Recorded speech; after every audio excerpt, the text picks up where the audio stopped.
Well, hello everybody, and welcome back to the Vintage Electronics channel. Today we're going to take a look at something that I always wanted as a kid.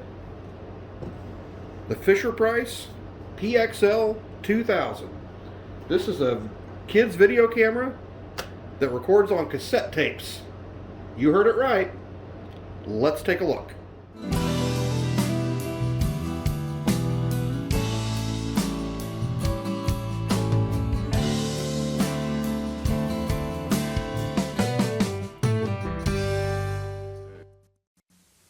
You've always been heard, but now you can be seen. Introducing the PXL2000 camcorder. With the same audio cassette that makes your music, it makes videos. Sight and sound that's easy to handle. Just shoot and play back on the PXL2000 TV. The PXL2000 video system. Now you can be seen and heard. Now, the PXL2000 was also known as the Fisher-Price Pixel Vision, and it was introduced in 1987. It came in two versions, one with just the camera and then your bare basic accessories like a power supply and a blank tape, and it did have another package which came with a portable 4.5-inch black and white television to use as a monitor. You could also get carrying cases and other accessories.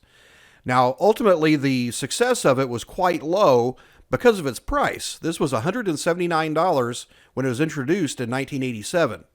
Now, they did later reduce that to $100, but it was still expensive for a child's toy. Since it used basically an ordinary audio cassette for storage of both the audio and video, it only holds about 11 minutes of footage because it moves the tape at a high speed. It moves at about 16 7/8 inches per second, which if you compare that to a normal audio cassette of 1 7/8 inches per second, it's quite fast. It does need the high speed though, because video requires a much wider bandwidth than just audio. So I picked this one up on eBay a couple of years ago, and the listing said that it was for parts and not working. And after doing a little bit of digging around, I noticed that all of the battery compartments on this, there's actually two battery compartments, the contacts were incredibly corroded. I'm not sure if it's anything I can save, but luckily with a 12-volt power supply, we can actually get this thing working. Now it's a little bit sluggish sometimes, I've noticed. If we hit play here, the motor's running, but it's not going.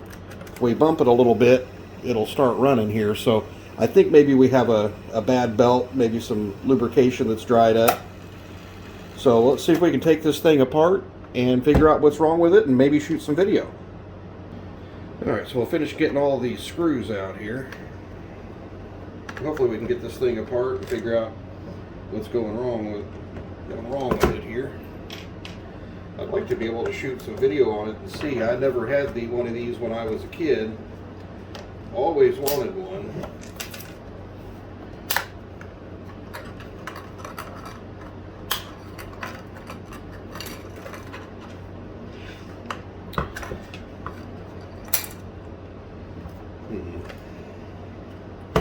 I'm thinking we must have more screws holding this thing together somewhere.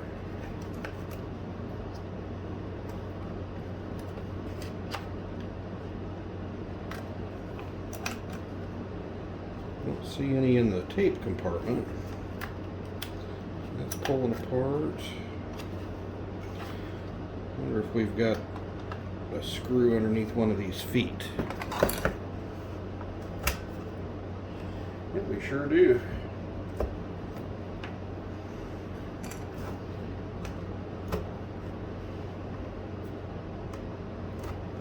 Well, I guess they did a good job at keeping little kids out of this.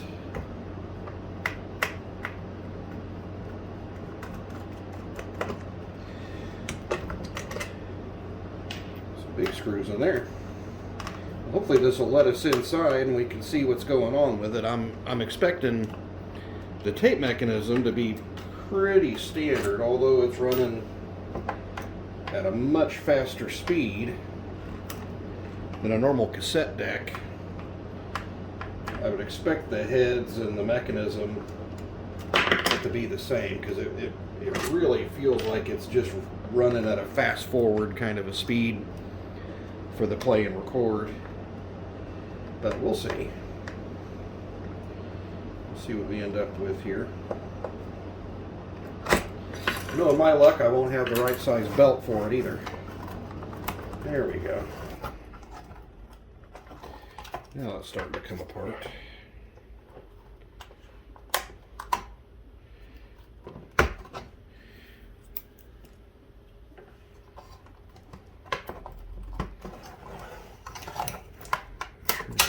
Break it. There we go. That decal. All right. Well,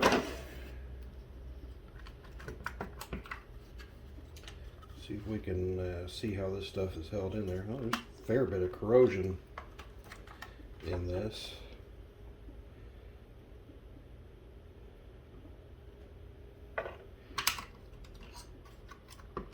What's that being held on with?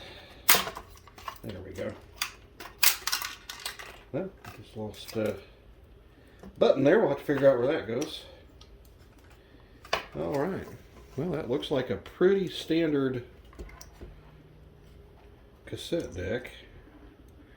Let's see. Looks like a 2-channel playback head on there. And there are belts, and they are a little bit loose.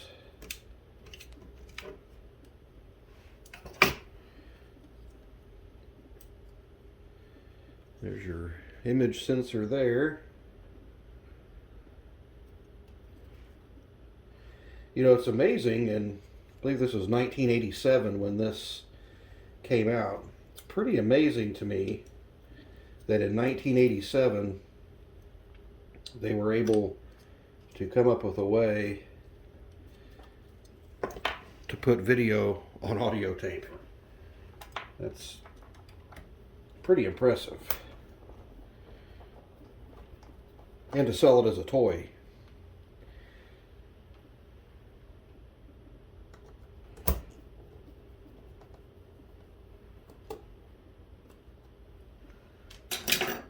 See if that separates our cassette mechanism. Is there any other screws that I'm missing?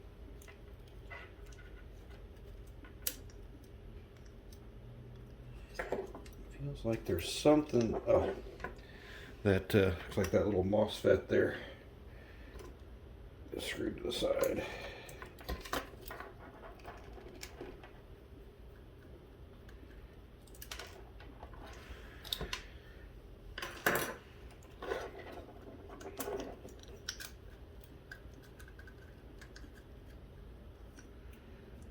Wires out of the way here.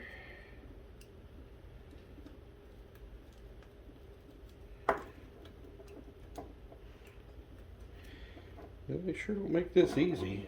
You got jumpers running from one side to the other.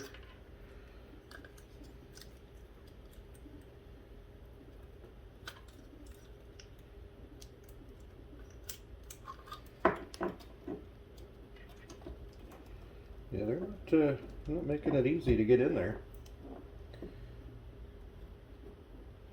Yeah, those belts are pretty well shot. Alright, let's see if I got some extra belts that'll fit this.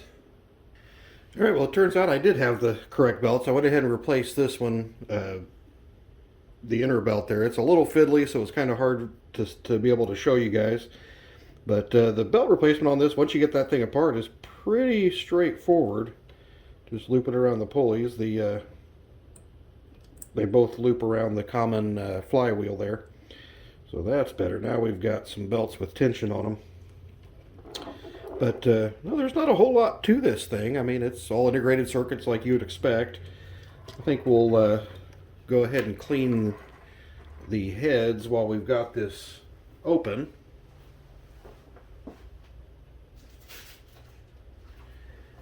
Of course, I wasn't prepared, so I had to run and grab that stuff real quick. I'm just using a little bit of isopropyl alcohol and a swab. We'll clean those up, make sure they're good to go. Last thing we want to happen is get this thing put back together. It runs great, but the heads are dirty and we can't record anything. So let's see how these heads look.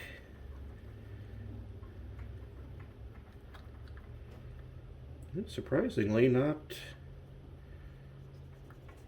terrible.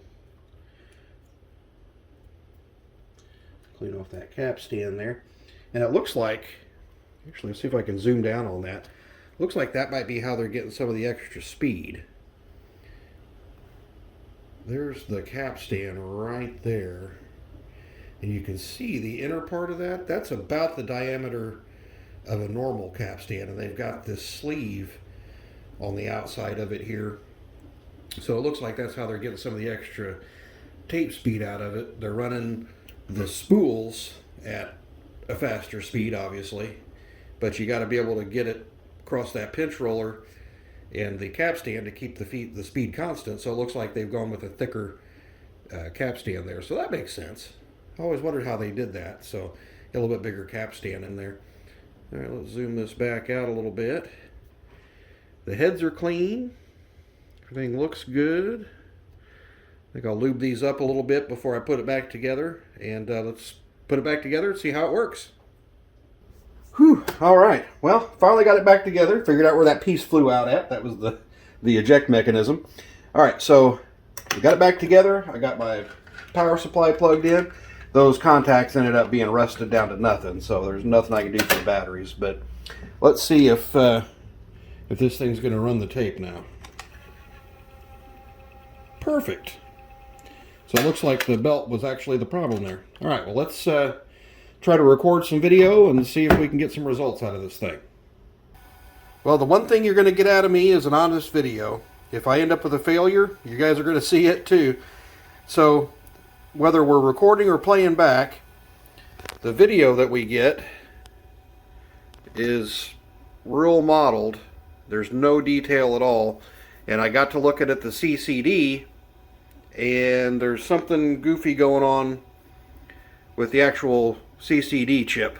The lens or something is no good, and I think there's some issues with the actual image receiver itself. So not a good result from the camera this time, but maybe we'll try again next time. So what are my final thoughts on the Fisher-Price PXL2000? Well, number one, I'm super disappointed. I've waited 35 years for this moment to finally record my own video on this little camcorder that I wanted so bad as a kid, and it didn't work. I'm comforted only by the fact that I probably would have been more disappointed if it did work at the quality of the video. I mean, I've seen demonstrations online, but I still wanted to check it out for myself. In 1987, I would have loved this thing. I probably would have used it all the time. My parents would have hated it. My friends would have hated it. I'd have been carrying it around everywhere. But as a piece of nostalgia, it's pretty cool. I'll probably keep a hold of this one for parts, and I'll probably end up buying another one. So maybe later on down the road, we'll have a video of one of these things actually working. But hopefully if you have one and you've been having issues with the playback or the mechanism working right, hopefully this video at least helped you with figuring out how to get your belts changed and that type of thing. So if you enjoyed it, if it was helpful for you, please click the like button, subscribe to the channel. We'll have more stuff coming out all the time. And leave your comments below. I'd love to hear from you. If you have questions, comments, I'll try to answer all of them that I can. Until next time, thanks for watching the Vintage Electronics channel.